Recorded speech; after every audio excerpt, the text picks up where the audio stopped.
Akashvani. The news read by Subhadra Ramachandran.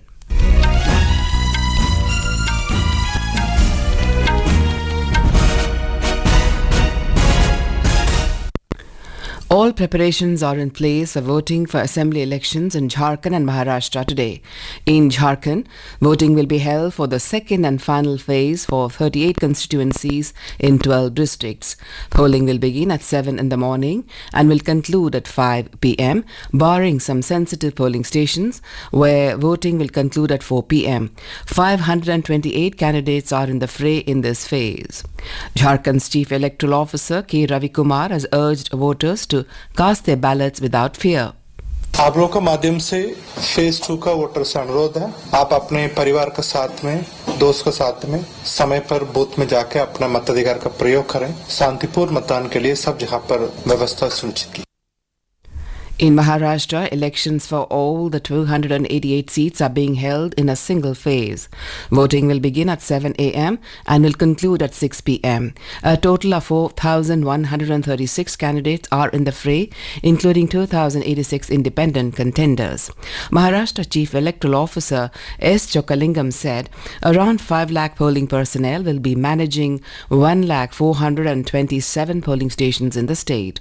By-elections will also be held for parliamentary constituency of Nanded in Maharashtra and 15 assembly seats spread over 4 states, Punjab, Uttar Pradesh, Kerala and Uttarakhand.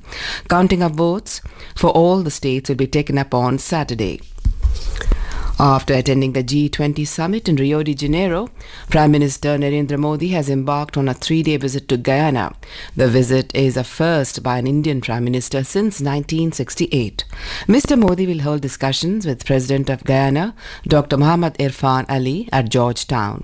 The Prime Minister will also participate in the second CARICOM India Summit and hold meetings with leaders of CARICOM member countries to further enhance India's long-standing friendship with the region. Prime Minister will also address the Parliament of Guyana and will address a gathering of the Indian diaspora during the visit. The 19th G20 summit has ended with Brazil's President Lula da Silva handing over the presidency to President of South Africa, Cyril Ramaphosa, yesterday. In his closing address, President Lula talked about various initiatives taken under Brazil's presidency.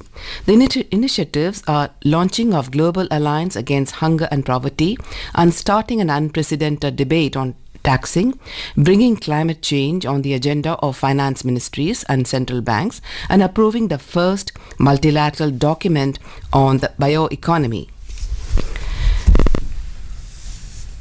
Prime Minister Narendra Modi addressed the first session of Day 2 of the G20 Summit on Sustainable Development and Energy Transition. Prime Minister noted that during the New Delhi G20 Summit, the group had resolved to triple renewable energy capacity and double the energy efficiency rate by 2030. He welcomed Brazil's decision to take forward these sustainable development priorities. During the address, Prime Minister elaborated on the steps taken by India to foster sustainable development.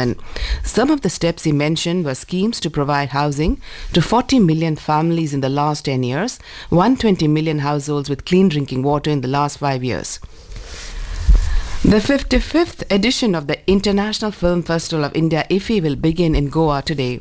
The grand event will continue till the 28th of this month. Goa Chief Minister Dr. Pramod Sawant visited Dr. Shyama Prasad Mukherjee Stadium to oversee the preparations yesterday. Speaking to Akashvani News, Mr. Sawant said all preparations have been completed for the inaugural ceremony.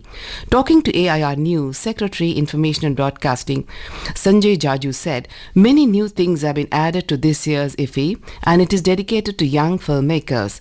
He said 100 young talents will show creativity in Creative Minds of Tomorrow platform. Mr. Jaju said over 400 films from 100 countries will be shown this year. In hockey, India will lock horns with China in the final of the Women's Asian Champions Trophy at Rajgir in Bihar today. Hosts stormed into the final, defeating Japan 2-0 in the semi-final yesterday. For India, Navneet Kaur converted a penalty stroke in the 48th minute, while Lal Resami struck from field play in the 56th minute. That is the end of this news bulletin.